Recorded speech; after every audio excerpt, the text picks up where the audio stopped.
Alright, let's start off with the normal distribution wala part now. We already done with binomial distribution and Poisson distribution. Normal distribution is one of the most important sections because iska application you will need it in multiple chapters ahead. So there will be good number of readings. Book 4 में भी लगेगा, level 2 में भी लगेगा, हर जगह लगने वाला है. तो normal distribution वाला part में please do not compromise. You have to understand this really very well. Normal distribution का ऑलरेडी अपने एक बेसिक आइडिया ले चुके हैं that normally we will assume that data is going to be distributed this way. Obvious सा बात है, practically data इस तरीके का इतना स्मूथ शेप फॉलो नहीं करने वाला है, बट मोर और लेस इस तरीके का डेटा शेप फॉलो करना चाहिए. तो हम लोग का डेटा थोड़ा सा क्रिकेट सा भी शेप फॉलो करेगा ना, तो हम लोग उसको स्मूदन करके we'll try to bring it to a normal distribution. Of course थोड़ा अजम्पशन ले रहे हैं हम लोग, ऑफकोर्स थोड़ा सा हम लोग उसका एडजस्टमेंट कर रहे हैं, but we'll assume let's say that the data is going to follow this kind of shape and it is not a very bad assumption to make because in general it is going to be the case कि आपका mean median mode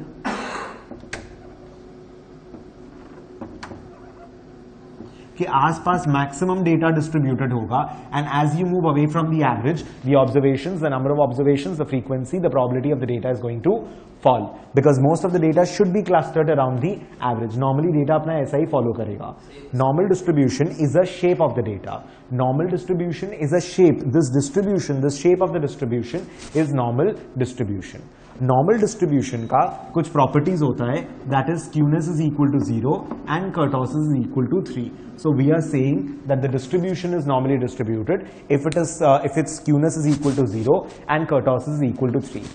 Now हम लोग पहले start करेंगे data को analyse करना using this one. Of course practically अगर देखोगे तो डेटा लेफ्ट स्क्यूड या नेगेटिवली स्क्यूड या राइट स्क्यूड या पॉजिटिवली स्क्यूड हो सकता है. ऑफ कोर्स डेटा वैसा हो सकता है. It is possible that your data might be leptokurtic also, but let's start analysing a normal distribution first. उसके बाद में देखते हैं अपने कैसे एडजस्टमेंट करेंगे. पहले एक बेसिक जगह से स्टार्ट करते हैं, फिर लेप्टोकर्टोसिस एंड ऑल के लिए भी अपने देखेंगे. So right now normal distribution is absolutely symmetrical across the mean median of mode. As you move away from the observation, away from the average, your probability is going to fall. It is a probability distribution because ये हर एक outcomes के probabilities बता रहे हैं. It is a continuous non uniform non cumulative distribution. It is a continuous, non-uniform, non-cumulative distribution. इस distribution को study करके I will be able to make a lot of analysis. Normal distribution में क्या होगा ना, अपने लोग assume करते हैं suppose the total area, अच्छा ये जो है ये आपका negative infinity की तरफ tend करेगा और ये जो है ये आपका positive infinity की तरफ tend करेगा. Now suppose मैं एक ये value निकाल लेता हूँ और इसका जो total region है that is 5%. What we do is we will assume that the total area under the curve is 1 or equal to 100%. और suppose ये वाला जो point है इसके beyond you have 5% data. तो ये वाला जो level होगा यहाँ पे कुछ value आएगा. Can I not say there is only a 5% chance कि value इसके ऊपर जाएगा? Suppose I find out the value कि यहाँ पे कौन सा outcome, कौन सा observation था, and this area is let's say 10%. Can I not say that there is only a 10% probability that my return will fall below this level or I will be going down below this level या मेरा returns इसके नीचे जाएगा? I'm 90% sure कि मैं कम से कम इतना कमा लूंगा. कम से कम my return, at least the minimum return that I'll be having is somewhere of this sort. I'm 90% sure about it.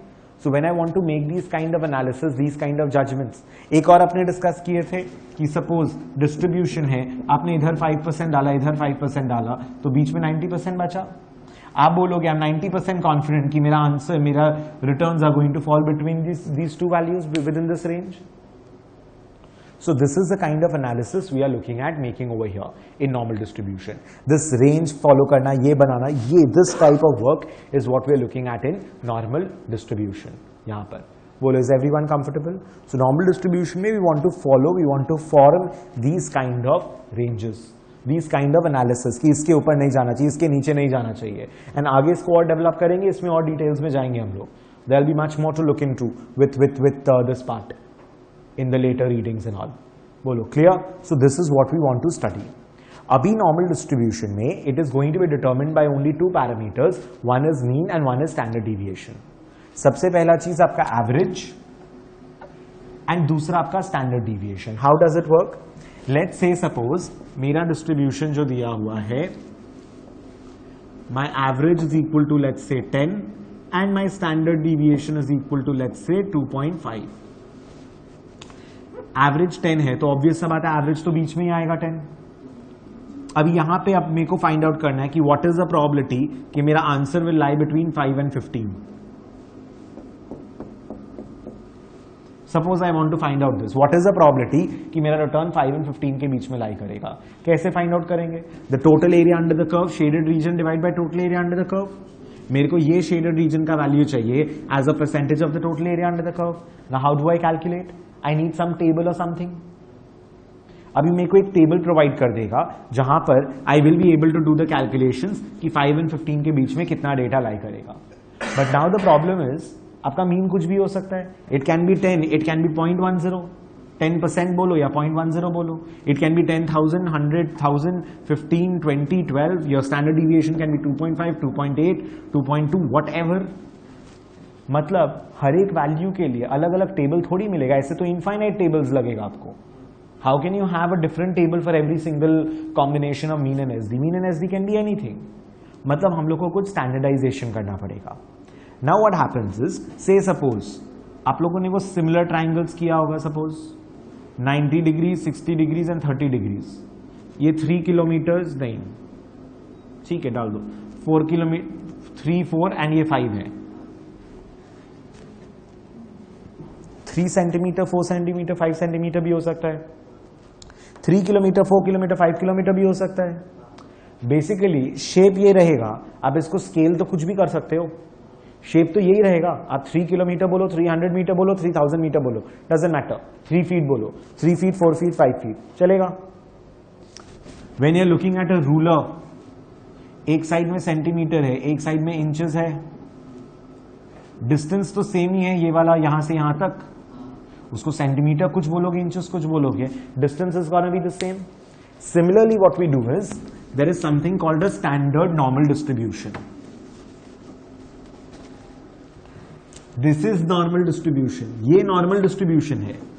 Standard normal distribution में what happens is your X bar is equal to 0 and your sigma standard deviation is equal to 1। Your average is going to be equal to 0 and your standard deviation will be 1।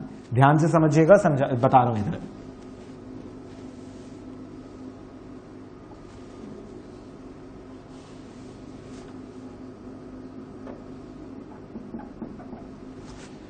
In a standard normal distribution, your distribution is normally distributed.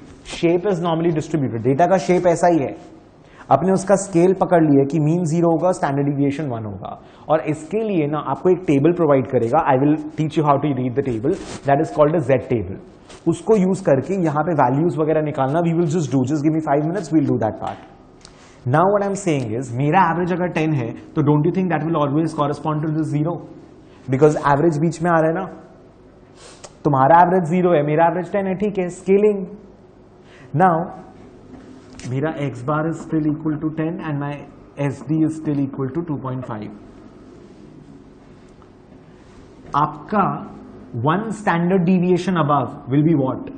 0 से 1 S D ऊपर कितना value आएगा? Average 0 plus 1 standard deviation, एक standard deviation कितना units है?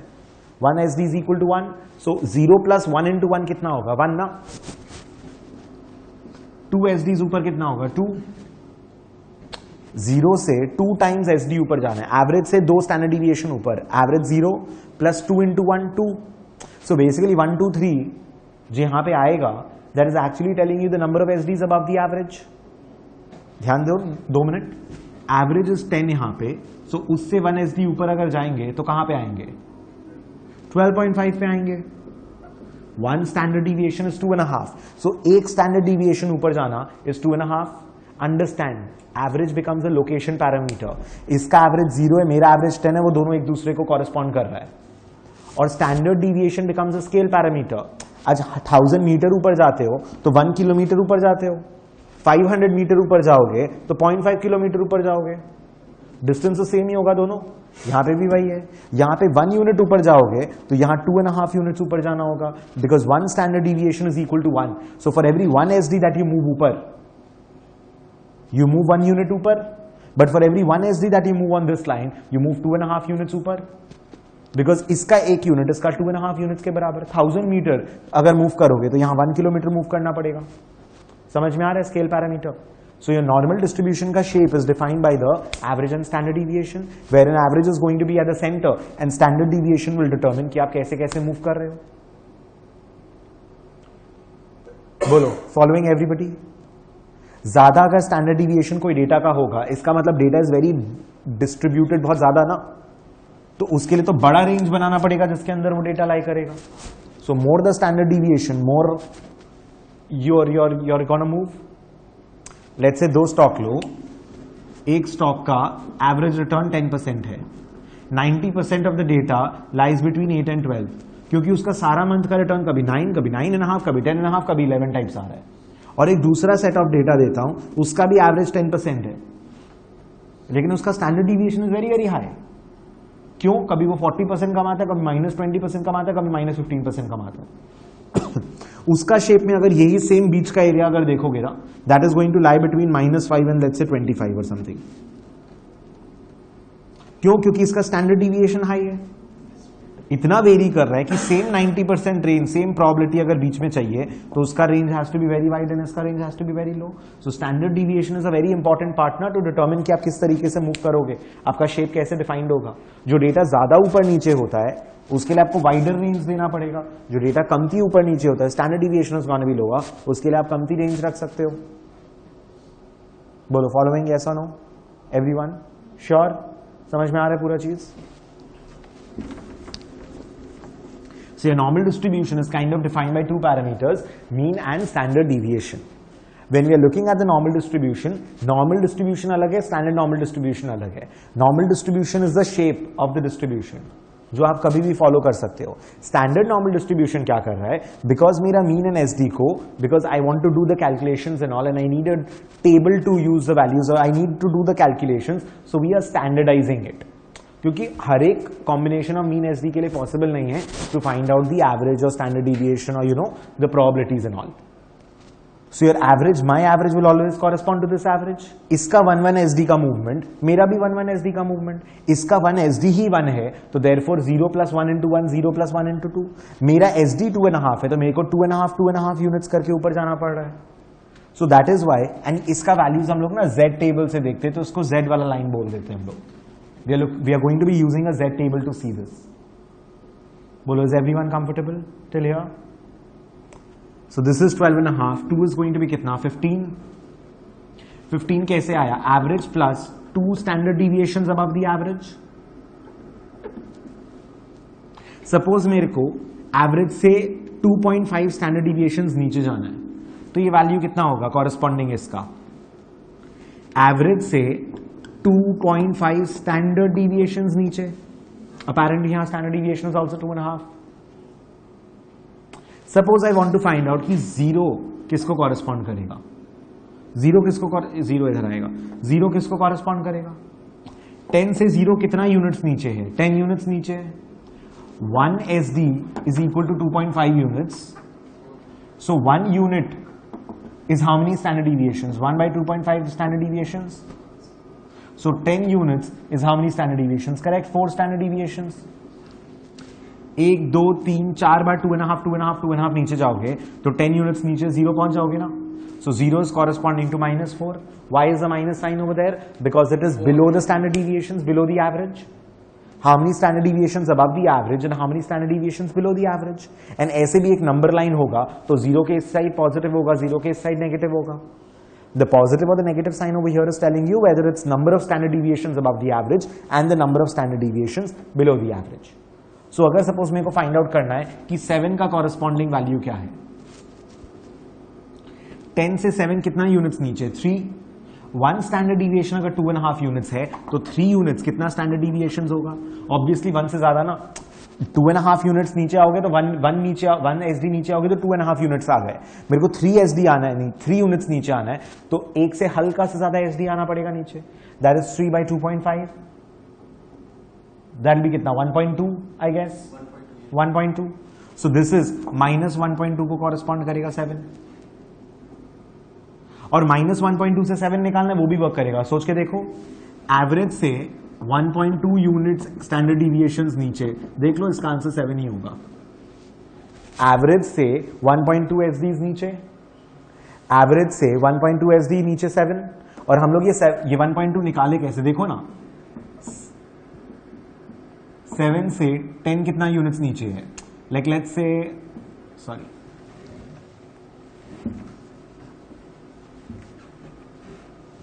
इसको equate करो ना, 10 माइनस 7 कर दो इज इक्वल टू 1.2 इंटू 2.5। ऐसे तो है, हाउ मेनी एसडीज बिलो 10 से 7 कितना यूनिट्स नीचे, 3 यूनिट्स नीचे। 2.5 जब 1 स्टैंडर्ड डिविएशन है तो 3 यूनिट्स कितना स्टैंडर्ड डिविएशन है, यूनिटरी मेथड से सम कर रहे हो आप लोग। अब इसका बुक का फॉर्मूला अगर देखोगे तो इसका बुक का formula will be observation minus x bar divided by SD। We are not going to mark up the formula, don't even write it down, गलती से भी याद मत करना। देखो ना ऑब्जर्वेशन क्या है 7, एवरेज क्या है 10, 7 minus 10 minus 3, minus 3 by 2.5 is minus 1.2 which is exactly over here. अभी प्रॉब्लम क्या होगा, इन द लेटर रीडिंग्स इसी फॉर्मूला को थोड़ा सा मॉडिफाई करूंगा, उसमें ना x बार माइनस म्यू और ये सब आएगा। I don't want you guys to learn this formula, ना तो उस चैप्टर में वो फॉर्मूला याद कराऊंगा, बिकॉज ये लॉजिक हमेशा वर्क करेगा। आपको क्यों प्लस माइनस साइन को रटा मारना है, जब आपको पता है कि जीरो के इस साइड पॉजिटिव होगा, जीरो के इस साइड नेगेटिव साइन होगा, why do you want to mark up the formula and when we can use do it using unitary method. I am telling you, if you use the formula there will be more confusion, if you don't use the formula you will not even realize कि इसका formula भी है। Apply formula ही कर रहे हो but formula mug up किए बिना formula apply कर रहे हो, तो वो बेटर है ना, क्योंकि क्वेश्चन थोड़ा घुमाएगा ना, लेटर चैप्टर में यू विल अंडरस्टैंड बेटर कि मैं क्यों आपको ये फॉर्मूला मगअप करने नहीं बोल रहा हूं। तो एक बार बिना फॉर्मूला मगअप किए अपने सम्स करते हैं। अच्छा, इधर सपोज मेरे को लेट्स से 14 का देखते हैं। I know it's becoming a little clumsy, just let me do this, फिर अपने प्रॉपर एग्जांपल में कॉपी करवाऊंगा, डोंट वरी, बहुत प्रैक्टिस करेंगे। सपोज 14 मेरे को फाइंड आउट करना है what is the probability above 14। सो सबसे पहले 14 10 से कितना यूनिट्स ऊपर है, 4 यूनिट्स ऊपर है। 1 स्टैंडर्ड डिविएशन 2.5 है तो 4 units is how many standard deviations, 1.6 standard deviations, correct. So this, इसका मतलब 14 कॉरेस्पॉन्ड्स टू 1.6। अभी देखो दोनों डेटा का शेप तो सेम है ना, स्केल खाली अलग अलग है। 1000 मीटर बोलने का 1 किलोमीटर बोलने का डिस्टेंस तो सेम ही है। सो 1.6 SD ऊपर, यहां पे 1.6 बोलने का या इस स्केल पे 14 बोलने का, बात है कि आप शेप के तो इधर ही फॉल करोगे। फुटबॉल फील्ड को ऐसा बोलो या फिर ऐसा बोलो, शेप अगर सेम होगा तो सेम थिंग। सो ये जो प्रोबेबिलिटी है ये कैसे निकलेगा, उसके लिए we need to see something called a Z table. We need to see something called a Z table. Now turn to your books, turn towards the last page of your book. एकदम end में देखो glossary होगा, उसके पहले Z tables बने हुए होंगे। You will find a Z table at the book. Just turn towards the end of your book, of course of your quants book, and just start flipping back. थोड़े pages पहले देखो, the first table, बहुत सारे tables होंगे पीछे. The first table that is going to be given is a cumulative Z table. If you notice, guys over here, if you notice, you have been given a Z table like this. देखो top right corner of the page में इस तरह का shading किया हुआ रहेगा. Top right corner of the page में इस तरह का शेडिंग किया हुआ रहेगा. Now understand how to read the table.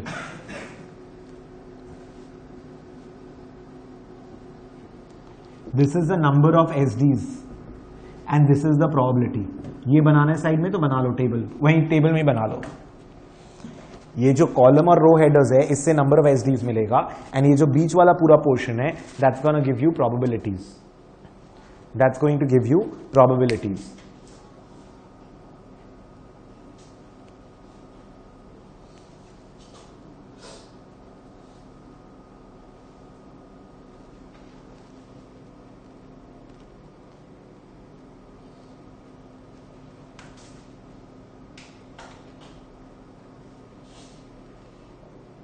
Right now 1.6 standard deviations अगर आपको देखना है तो आपको यहां पर 1.6 एंड यहां पे 0.00 के नीचे देखो. अगर 1.67 देखना होता ना मेरे को तो 1.6 के नीचे एंड 0.07 के नीचे देखता तो 1.67 का वैल्यू मिल जाता. एक बार देखो 1.6 is the number of standard deviations, so 1.6 के अगेंस्ट 0.00 के नीचे वैल्यू क्या है बताओ, मैं समझा रहा हूं. कितना? 0.9452. ओके, इसका मतलब ये है कि 1.6 स्टैंडर्ड डिविएशंस तक 9452. If the total probability under the curve is 1 up to 1.6 standard deviations, infinity से यहां से लेकर 1.6 स्टैंडर्ड डिविएशन तक देखो ना, टेबल में शेडेड रीजन ये वाला दिया हुआ है ना, तो जो शेडेड रीजन है उसी का प्रोबेबिलिटी दिया हुआ है टेबल में। सो यहां तक शेडेड है तो यहां तक का प्रोबेबिलिटी 94.52% है और 0.9452 out of 1। Total area under the curve is 1। तो अगर यहां तक 94.52% है तो ये ऑब्वियस सा बात है 5.48% होगा। सोचो, the total area under the curve is 100%. If the probability till 1.6 standard deviations is 94.52%, of course the probability beyond 1.6 would be 5.48%. Well, is everybody comfortable till here? Sure, understanding this bit? Everyone, okay? Till here, this is your normal distribution. यही चीज करना है अपने लोग को, यही चीज देखना है अपने लोग को। बोलो, everyone okay till here? Let's do one full-fledged sum, then I'll give you more practice for homework and all also.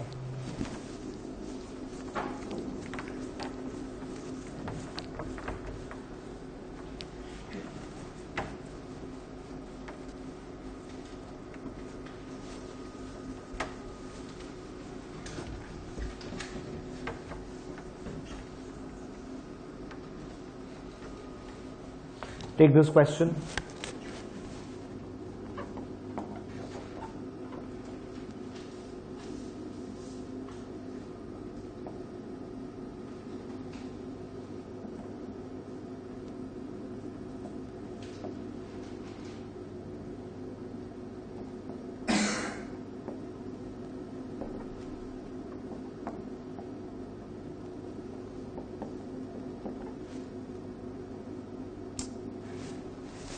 Take the question quickly.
Done? Copied? Question copy हो गया? Let me do one or two. उसके बाद में I'll give you time दो करके एक करके I'll give you time to try it yourself also. So let me start with the first question. X bar is 14.8. This is Z जिसका average 0 है and SD is equal to 1. This is a standard normal distribution वाला part. मेरा जो average है वो of course उसके average को correspond करेगा बिकॉज मेरे डिस्ट्रीब्यूशन का shape is normal distribution and standard normal distribution का shape is also normal distribution. Normal distribution is that the skewness is 0 and kurtosis is 3, right? So मेरा X bar will correspond that is 14.8 and मेरा S D is equal to 3.7. Now the first question is x is greater than 18. 18 obviously इधर आएगा कि इधर आएगा? इधर आएगा. 18 का कॉरेस्पॉन्डिंग वैल्यू निकालना है. 18 का कॉरेस्पॉन्डिंग प्रोबेबिलिटी क्या है? x is greater than 18. Obviously इस साइड का प्रोबेबिलिटी, द प्रोबेबिलिटी की x इससे बड़ा होगा इज दिस शेडेड एरिया. पूछता अगर प्रोबेबिलिटी x लेस देन 18 है तो उसका प्रोबेबिलिटी क्या है? तो ये शेडेड एरिया होता. Is everyone comfortable? ठीक है. सबसे पहले 18 का corresponding number of standard deviations चाहिए. 18 14.8 से कितना यूनिट्स ऊपर है? 3.2 units. One standard deviation is 3.7. So 18 is how many standard deviations above? 3.2 by 3.7. 1 SD ऊपर आते हैं तो 3.8 यूनिट्स, 7 यूनिट्स ऊपर आते हैं. बट अपने खाली 3.2 यूनिट्स ऊपर गए हैं, तो अपने अभी तक पूरा 1 SD ऊपर नहीं गए ना. 1 SD ऊपर जाते तो 14.8 प्लस 3.7 होता, that would been 18.5. 18.5 would have corresponded to 1 SD. 1 SD ऊपर इज 3.7 यूनिट्स ऊपर, दैट इज 18.5 ऊपर. अपने को 18 का कॉरेस्पॉन्डिंग वैल्यू चाहिए, वो तो 1 से कम होगा. बोलो, if 3.7 units is one standard deviation, 3.2 units is how many standard deviations? 3.2 by 3.7, that's how much? बताओ quickly. 0.864. एक बार 86 लेते हैं. 86 standard deviations. टेबल में जाकर के प्रोबेबिलिटी डिस्ट्रीब्यूशन का टेबल में 0.8 एंड 0.06 के नीचे का कॉरेस्पॉन्डिंग ये वाला वैल्यू देखना पड़ेगा मेरे को, because the column and the row headers will give you the number of SDs and the data in between is going to give you the probability. The column and the row header is going to give you the number of standard deviations is 0.86. So 0.8 and 0.06 का intersection will give me this value. और ये probability बताएगा कितना है answer? 8051. इसका मतलब कि 0.8051 is the probability from infinity over here. How do I know that? Because table में देखो ऊपर में ये shaded part है, तो इतना SD तक का probability is given inside the table. And इसको क्यूमुलेटिव Z टेबल क्यों बोल रहे हैं? Because cumulative probability is given in the table. यहां तक का probability total, the cumulative probabilities are given in the table, right? 0.86 standard deviations तक, infinity से लेकर के मतलब एवरेज से 0.86 स्टैंडर्ड डिविएशन, उसके नीचे तक का प्रोबेबिलिटी इज इक्वल टू 80.51% और 0.8051. Obviously the total area under the curve is 1 और 100%. सो ये वाला आंसर क्या होगा? 19.49%. That is 1 minus 80.51%. First answer मिल गया 19.49% is your first answer.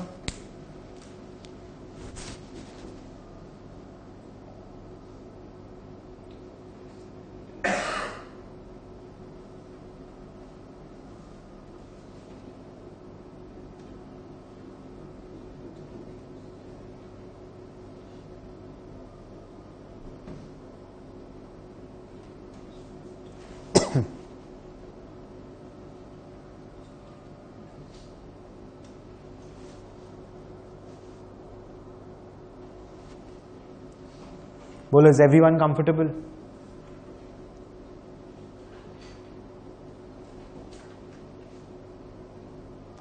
And 10 का एक बार देखता हूं. Let me do these 4 first and then I will give you 5 minutes to do these. ठीक है, फिर मैं ये वाला भी कराऊंगा अभी पूरा का पूरा. लेस देन 17 का probability, less than 17 would be 17 14.8 से कितना यूनिट्स ऊपर है? 2.2 units. One standard deviation is 3.7. So 2.2 is how many standard deviations? बताओ quickly. It is 0.59. और मेरे को इस बार ये वाला probability चाहिए. वो तो बहुत easy है. 0.5 के against and 0.09 के नीचे. I'll get my answer only directly. कितना है बताओ? 0.7274. तो 0.7274 यहां तक का probability is 0.7274. That is 72.74% probability है कि your return is going to be less than 17. Probability that my return will be less than 17 is 72.74%. बोलो, इज इट ओके और नॉट? बोलिए यहां तक. This is easy. 17 is 14.8 से कितना यूनिट्स ऊपर? 2.2 यूनिट्स ऊपर. That is how many standard deviations? 0.59 standard deviations above. Problem है तो कैलकुलेट करके देखो. 17 का answer is equal to average से 0.59 स्टैंडर्ड डिविएशन ऊपर. देख लेना आंसर यही आएगा. एवरेज से 0.59 स्टैंडर्ड डिविएशन ऊपर. And that's exactly how you calculated 0.59. 70 minus 14.8 divided by 3.7, you got 0.59. So this is telling you the number of standard deviations above or below the mean. ये जो line पे values आ रहे हैं ना, that is exactly that. Number of standard deviations above or below the mean, below the average. बोलो clear or not till here, everyone? Confusion यहाँ तक कोई? सब ठीक है यहाँ तक? All right.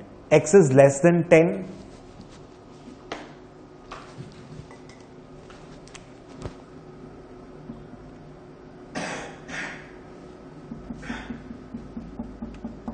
ये वाला एरिया चाहिए. x is less than 10. Probability that x is less than 10 चाहिए मेरे को यहाँ पर. 4.10 obviously 4.8 units below the mean है. 3.7 1 standard deviation है. 1 standard deviation है तो 4.8 units कितना standard deviation हुआ? बताओ quickly. 1.08 sure? I don't think so. 1.29. And obviously because it is below the average, we will write minus 1.29. 4.8 units is how many standard deviations below the mean? 4.8 by 3.7, 1.29 SD is below. And since it's below the mean, of course it's going to be with a minus sign. अभी minus 1.29 का तो data मेरे को table में नहीं दिया है, लेकिन try and understand. minus 1.29 SD के इधर उतना ही डेटा होगा जितना 1.29 के इधर होगा. Think, because the data is symmetrical ना, the shape is absolutely symmetrical about the mean zero. Mean zero के दोनों तरफ data is 100% symmetrical. So 1.29 के उधर उतना ही डेटा होगा जितना minus 1.29 के इधर डेटा होगा. मेरे ग्राफ में वैसा बना नहीं है डिस्ट्रीब्यूशन में, but that's the reality. जितना डिस्टेंस यहां जाओगे उतना ही डिस्टेंस यहां आ रहे हैं हम लोग, तो उसके इस तरफ जो डेटा है 1.29 के उधर भी उतना ही data. So now take out your table and you check 1.2 and 0.09 के इंटरसेक्शन का डेटा. कितना? 0.9015. 1.2 एंड 0.09 का intersection is 0.9015. 0.9015. Now over here 1.29 SD तक 90.15% डेटा है, तो उसके इस साइड कितना होगा? 9.85% डेटा. तो 1.29 के इधर 9.85% डेटा है, तो minus 1.29 के इधर भी 9.85% ही होगा ना. So this becomes 9.85%. That is your this answer. बोलो comfortable or not? Minus 1.29 तक 90.15% डेटा है, तो 1.29 के बियॉन्ड 9.85% डेटा होगा, और 1.29 के इधर जितना डेटा होगा minus 1.29 के इधर भी उतना ही डेटा होगा. That is 9.85%. बोलो is everybody okay till here और नॉट? बोलो अंडरस्टैंडिंग? Everyone sure?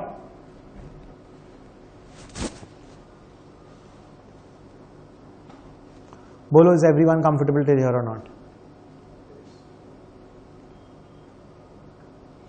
10 and 17 के बीच में कितना डेटा होगा? This is what? Probability that the value is between 10 and 17. Probability that the value is between 10 and 17. It is asking you for this value. No, sorry, not this.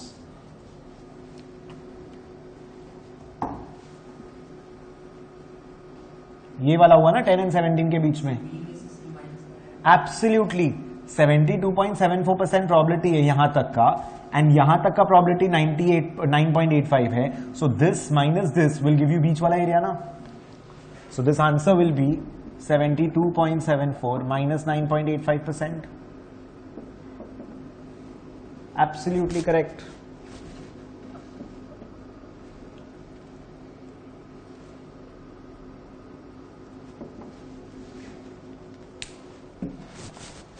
बोलो समझ में आ रहा है? Interesting.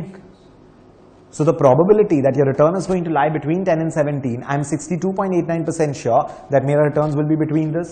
There is only 9.85% probability, approximately 10% chance है कि आपका return 10 के नीचे जाएगा. 17 के नीचे आएगा आपका रिटर्न, उसका 72.74% चांस है। सो अगर कोई बोलता है कि देखो मेरा कंपनी इतना अच्छा है, हम लोग का कंपनी ना 17 के ऊपर कमा के देगा, तो आप उसको बोलेंगे कि नहीं तुम्हारा कंपनी 17 के ऊपर कमा के देगा, उसका probability is only 17.26%. There is no guarantee that you will be earning more than 17, and you earning more than 18 is going to be only 19.49%. Are you understanding? Now I want you to try EFGH. खुद से try करो, take a few minutes.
Correct.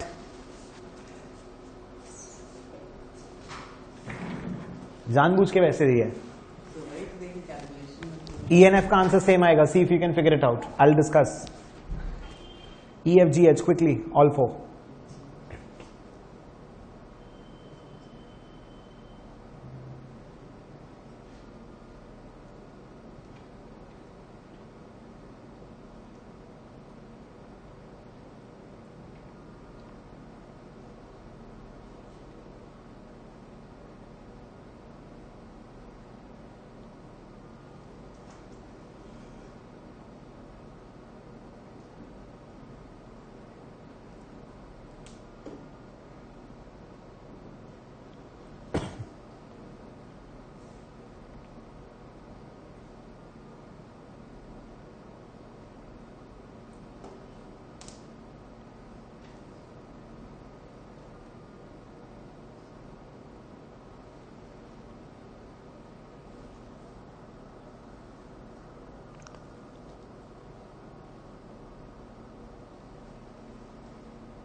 G और H I will check, answers नहीं पता, मन से समझ लिया है.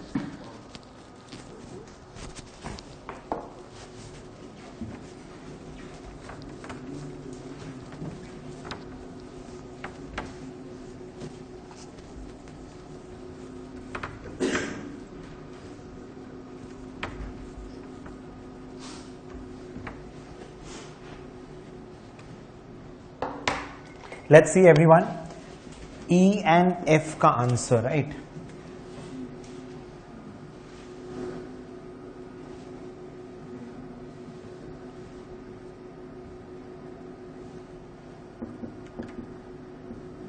अच्छा, जैसे मैं आप लोग को एन्युइटी वाले पार्ट में बोल रहा था ना, always make a timeline and then do the question.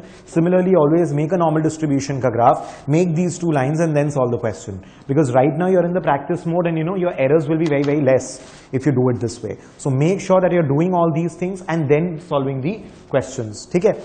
Question है 17.8 18.8 के बीच में.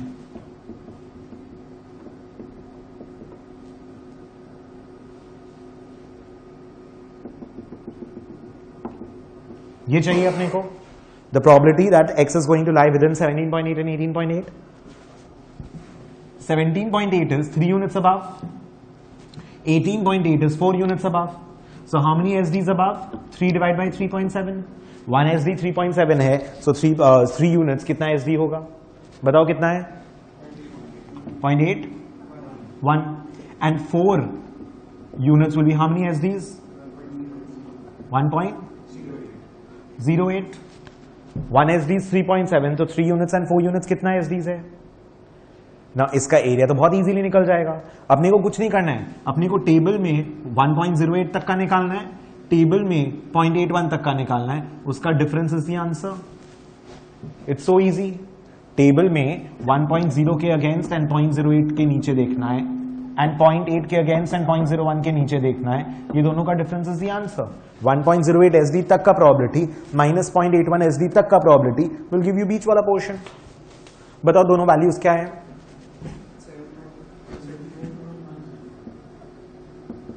और ये अरे उल्टा बोला, 85. सो दिस माइनस दिस, यहां तक का प्रोबेबिलिटी 79.10 है एंड यहां तक का 85.99 है. इसका मतलब द डिफरेंस कितना? 6.89. 6.89% is the answer. Following? Sure everybody? अच्छा, नेक्स्ट क्वेश्चन जानबूझ के ऐसा दिया था. I wanted to see if you guys can see that और नॉट.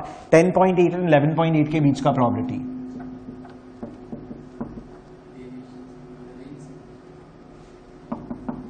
ये चाहिए. 11.8 is 3 units below 14.8, तो 3 divided by 3.7 will give you minus 0.81. 10.8 is 4 units below 14.8, 4 units below standard deviation is minus 1.08. 0.81 के उधर उतना ही प्रोबेबिलिटी है जितना माइनस 0.81 के इधर. 1.08 के उधर उतना ही प्रोबेबिलिटी है जितना माइनस 1.08 के उधर. इन दोनों के बीच में उतना ही प्रोबेबिलिटी है जितना इन दोनों के बीच में होगा. So this answer is exactly the same, that is 6.89% without calculating. Obviously. बोलो फॉलोइंग, यस और no? Everyone comfortable till here? बोलो ठीक है यहां तक? इनफैक्ट सपोज मेरे को ये नहीं भी पूछता ना क्वेश्चन, तो पहले मैं निकालता अच्छा 0.81 तक कितना, फिर इधर कितना, फिर उसको इधर डालता. उससे बेटर मैं यही करता. मतलब हैड दिस पार्ट, सपोज ये क्वेश्चन का पार्ट नहीं होता तो भी माइनस 1.08 एंड 0.81 के बीच में उतना ही प्रोबेबिलिटी है जितना 1.08 एंड 0.81 के बीच में. आप इसको माइनस, इससे पहले ये माइनस करके ये निकालते, फिर ये निकाल के इससे ये माइनस करके ये निकालते. उससे बेटर मैं दिस माइनस दिस डायरेक्टली करता, because this probability will be the same. बोलो following. So this will come with practice and with more time. You have to give more time to your books. You have to spend more time with your content, तभी ये वाला चीज work करेगा. बोलो ठीक है यहां तक? लास्ट 2 क्वेश्चंस देखते हैं. लास्ट 2 क्वेश्चंस क्या है? Last question is probability that x is greater then something is 5%. या तो 5% इधर लेने का या तो 5% इधर लेने का. एक्चुअल में आपको 5% इधर लेना पड़ेगा. Probability that x is greater than this value is 5%. यहां पे 5% लेते तो प्रोबेबिलिटी कि x इससे बड़ा है इज गोइंग टू बी 95% ना. Probability that x is greater than this value is only 5%. Probability that x is greater than this value is 95%. So if you're not understanding, बना करके देखो, फिर ट्राई करो, उसके हिसाब से चेक करो. बोलो clear? So this 5% is going to be what? ये वाला वैल्यू निकालना है अपने को. ये वैल्यू कैसे निकलेगा? अगर ये 5% है तो यहां तक 95% है. टेबल में 0.9 एंड 0.05 के अगेंस्ट चेक करेंगे क्या? हाँ नहीं. This is the number of SDs, this is the probability. Wrong. Table में 0.9500 ढूंढो पहले. वो कितने एसडी के अगेंस्ट है उससे ये वाला वैल्यू मिलेगा, फिर ये कैलकुलेट करेंगे. Don't make these mistakes. These are the number of standard deviations. So 0.9500 कहां है बताओ? It is at the intersection of 1.64 या 65 बोलेंगे आप. 1.64 के अगेंस्ट 0.9495 है एंड 1.65 के अगेंस्ट 0.9505 है. सो बेसिकली 1.64 या 65 होगा. अपने 1.65 जनरली लेते हैं बिकॉज एक्चुअली इन दोनों के बीच में है अपना 9.9500. 94, 95 और 9505 के बीच में आएगा 9500. So technically it is 1.645 very accurately. अपने 1.65 ले लेते हैं, अपने माथा नहीं लगाते. सो this is 1.65. So basically 1.65 standard deviations तक 95% प्रोबेबिलिटी है, तो 1.65 स्टैंडर्ड डिविएशंस के ऊपर 5% प्रोबेबिलिटी होगा. उसको कॉरेस्पॉन्ड करता हुए वैल्यू क्या होगा? Average plus 1.65 standard deviations. Answer बताओ. एवरेज प्लस 1.65 स्टैंडर्ड डिविएशंस ना. So you need to be able to calculate from the probability, you need to be able to calculate the value as well. 20.95. So 20.90. So there is a 5% chance that your returns are going to be exceeding 20.90%. There is a 5% chance that your returns are going to be exceeding 20.90. बोले, is everybody comfortable till here or not? देखो sure है कि नहीं यहां तक? And अब last वाला try करो for those who haven't. I'll give you one more minute.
बोलो, is everyone comfortable till here? Last वाला हो रहा है.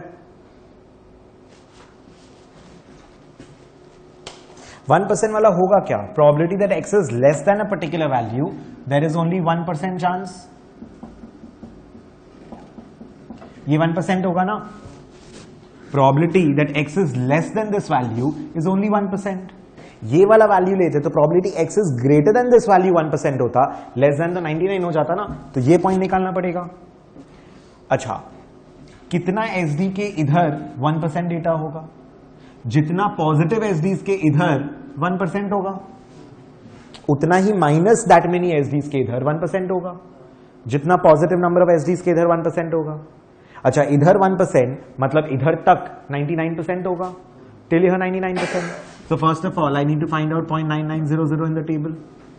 Now when you're looking at the table, please try and understand कि आपको सारा फिगर्स देख करके 0.9900 नहीं खोजना है. ऑब्वियस सा बात है, जितना एसडीज बढ़ते जा रहा है, your probabilities are increasing on this side and on this side. तो ऐसा नहीं कि पूरा जम्बल्ड अप वैल्यू है, उसमें से आपको 0.9900 ढूंढ के निकालना है. As your number of SDs is increasing, cumulative probability है ना, वो तो बढ़ते जाएगा प्रोबेबिलिटी. सो यहां पे देखते जाओ 0.9900 कब आ रहा है, फिर उसके बाद में इसमें चेक करो, यूल फाइंड 0.9900 कितना पे आ रहा है, 2.33 पे आ रहा होगा, 33 पे आ रहा होगा, 2.32 पे 9899 है, 2.33 पे 0.9901 है, दैट इज मोर क्लोजर ना, 2.33 पे 0.9901 है, that is the closest right, 2.33, सो मतलब 2.33 तक 99.101%, 99 पकड़ो, 99% डेटा है, तो 2.33 के बियॉन्ड 1% डेटा है, तो माइनस 2.33 के इधर भी 1% डेटा होगा। इफ 2.33 तक 99% डेटा है, 2.33 के बियॉन्ड 1% डेटा है, तो माइनस 2.33 के इधर भी 1% डेटा ही होगा ना। सो ये वाला वैल्यू कितना होगा, एवरेज से नीचे 2.33 standard deviations, that should be your answer. Average से 2.33 स्टैंडर्ड डिविएशंस नीचे, 14.8 से 2.33 स्टैंडर्ड डिविएशंस नीचे। देखो ये भी वही है, एवरेज से 0 minus 2.33 standard deviations, 0 minus 2.33 into 1, that is minus 2.33। Average 14.8 से 2.33 standard deviations below, 14.8 minus 2.33 into 3.7, बोलो आंसर कितना, 6.179%. So there is only a 1% chance that your stock का return is going to go below 6.179. उससे खराब तो नहीं होना चाहिए, खाली 1% चांस है कि उससे खराब रिटर्न्स मिलेगा आपको। बोलो, is everybody comfortable till here? Enjoying this part? Okay till here? देख लो, कुछ कॉपी करना है तो I'll just give you a second and then you take down one more question. ये वाला आप लोग करके लेके आएंगे नेक्स्ट डे के लिए। ये 5.37 होगा, देख लेना, वो कैलकुलेशन देख लेना यार, उसमें कोई दिक्कत नहीं है। अच्छा, before I give you another set of question for homework, late me do one more extra part so that उसको भी प्रैक्टिस करके आप आओगे नेक्स्ट डे, एंड फिर वहां से वो सॉल्व करके नेक्स्ट डे चालू करेंगे। There is something called confidence intervals, there is something called confidence ranges और कॉन्फिडेंस इंटरवल्स।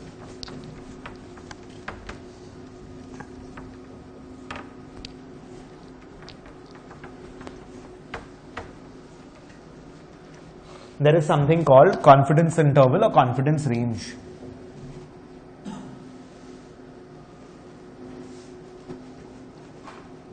Now suppose मैं 90% डेटा बीच में लेता हूं,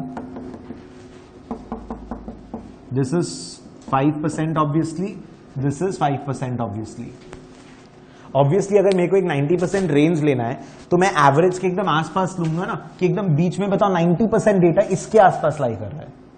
एंड एक और चीज समझो, अगर ये रेंज को इस साइड या इस साइड लेता तो मेरा रेंज बहुत बड़ा बनता, बिकॉज सी यहां पर 1% यहां से यहां जाना इज 1% इतना, बट यहां से यहां 1% विल बी इतना, टेल पतला हो जा रहा है ना यहां पर, तो यहां से यहां 1% जाओगे, खाली इतना से इतना मूव करना पड़ रहा है, बट यहां से यहां 1% अगर एक्स्ट्रा जाना है तो यू हैव टू मूव इतना सारा units. So the best possible range that you will be able to give a 90% range will be closest to the average, because जितना एवरेज से दूर जाओगे बहुत बड़ा बड़ा वैल्यूज ऊपर नीचे जाना पड़ेगा in order to cover the same area. So 90% range एकदम एवरेज के बाजू में होना चाहिए, मतलब 45% एवरेज के आसपास। You should not have a range ऐसा और ऐसा ना, एकदम एवरेज के बाजू में रेंज होना चाहिए, एकदम एवरेज के अराउंड रेंज होना चाहिए, बता रहा हूं। So when you are getting this 90% range, if I can find out this value and if I can find out this value, can I not say that I'm 90% confident that my value will lie between this and this? Can I not say कि मैं 90% sure हूं कि मेरा answer जो होगा वो इसके बीच में लाई करेगा, वो इस वैल्यू एंड इस वैल्यू के बीच में लाई करेगा? बोलो, इज एवरीबडी फॉलोइंग? 90% अगर बीच में है तो 10% टेल्स में है, 10% अगर टेल्स में, you're taking it एकदम बीच का value and you're keeping the data symmetrical, मतलब 5% इधर 5% इधर, obviously. If I find out these two values, can I not say this is my confidence interval, this is my range? I'm confident that my data, I'm 90% confident that my returns will lie between these two values. समझ रहे हो उसको confidence interval क्यों बोल रहे हैं, confidence range क्यों बोल रहे हैं? It's a confidence interval because you're 90% confident that your answers will lie between these two values. You're 90% sure that your range, your average, your values, are going to lie between this range. Bolo, making sense? अगर ये वाला number of एसडीज कितना होगा, table में 0.9000 ढूंढो, गलत। 90% ये area है, यहां तक का प्रोबेबिलिटी कितना, क्या कर रहे हैं, 95 ना। टेबल में ये थोड़ी दिया है, टेबल में तो ये दिया है, यहां तक का प्रोबेबिलिटी 95% होगा, तो ये वाला standard deviation, number of standard deviation मिलेगा ना, which we just calculated was 1.65। याद करो 1.64 1.65 के बीच में। सो दिस इज 1.65। ऑब्वियस सा बात है, अगर 1.65 के इधर 5% है तो माइनस 1.65 के इधर भी 5% होगा। मतलब this value has to be 14.8 plus 1.65 standard deviations, and this one has to be 14.8 minus 1.65 standard deviations.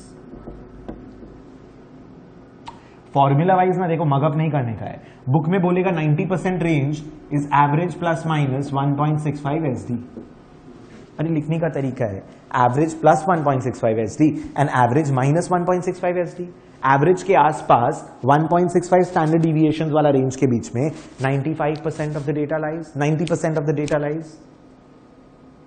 बोलो समझ में आ रहा है everyone? This is a confidence interval, this is a 90% confidence interval, this value and this value, and 90% sure that मेरा जो return है वो इसके और इसके बीच में लाई करेगा। आई एम 90% श्योर दैट मेरा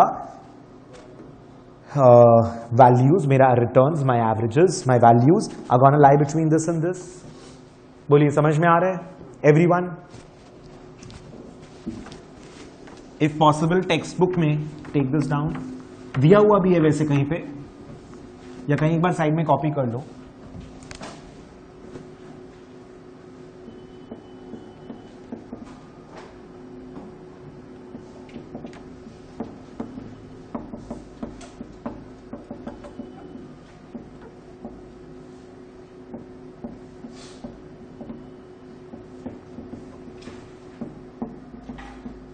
अच्छा, ये वैल्यू 1.65 से बड़ा होगा कि छोटा होना चाहिए? ये जो वैल्यूज होंगे वो 1.65 से बड़े होने चाहिए कि छोटे होने चाहिए? बड़े होने चाहिए। सोचो, आई एम 90% श्योर, मेरा आंसर ऐसा आएगा। अब अगर 95% श्योरिटी के साथ बोलना है तो रूम फॉर एरर ज्यादा छोड़ना पड़ेगा ना, बड़ा रेंज देना पड़ेगा ना। देखो मैं एग्जाम देके आया, आई एम 90% श्योर मेरा 70-75 के बीच में आ जाएगा। आई एम 99% श्योर कि मेरा 60 और 90 के बीच में तो पक्का ही आ जाएगा। You increase your range ना when you want to increase your confidence level because you have to give more room for error. बोलो understanding the point of view. This is going to be, अच्छा इसको निकालने के लिए table में क्या देखोगे? यहां पे देखोगे कि यहां पे देखोगे? यहां देखोगे 97.50% देखोगे, because यहां तक का probability is 97.5 ना। You will find that to be 1.96 and minus 1.96.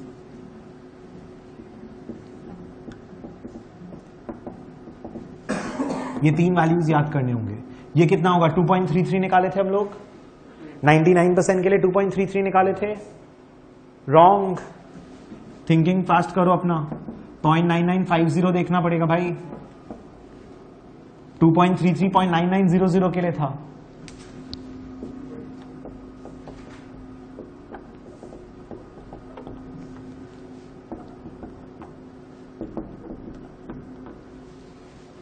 ये बना के रखिएगा दोनों साथ में, ये सारे वैल्यूज याद होने चाहिए। 1.65, 1.96, 2.33, 2.58। You need to know these values, you need to know these values. Copy this down and then take a homework. मैं confidence interval next day practice कराऊंगा। I am just introducing it. Last question में confidence interval दे रहा हूं, कर पाओगे तो करिएगा, नहीं कर पाओगे तो नेक्स्ट डे कराऊंगा। I will start from here next day, but बाकी का प्रैक्टिस करके आइएगा please.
Take those down and then take this for your homework. Next day से स्टार्ट करूंगा. स्टार्टिंग वाले शायद खाली फॉर्मूलाज आंसर्स डिस्कस करूंगा, मे बी ये पक्का सॉल्व करूंगा.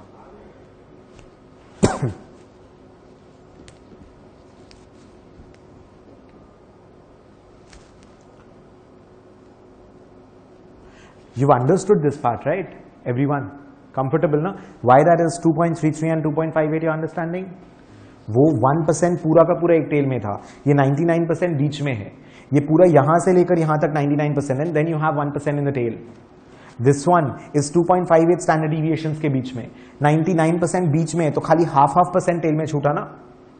So इसका जो वैल्यू होगा ये तो ऑब्वियसली और अंदर है. ये 1% टेल में बचा है, ये खाली 0.5% है, तो 2.33 के और अंदर जा रहे हैं अपने. बोलो 1 tail and 2 tail, you have to understand. आगे आएगा ये सब काम में. This is 1 tail, this is 2 tails. You have 1% in both the tails मिला करके. यहां पूरा का पूरा 1% एक ही टेल में है. Getting it? Take this and take the question down. D वाला 5x is less than 6 and greater than 5.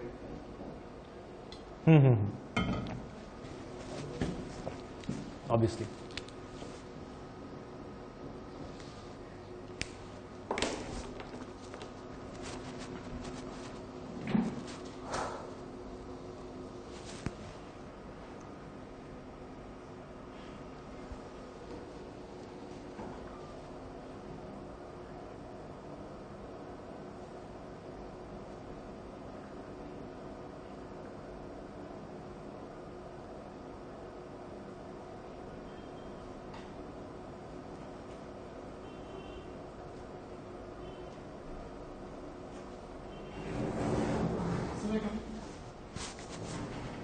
Done.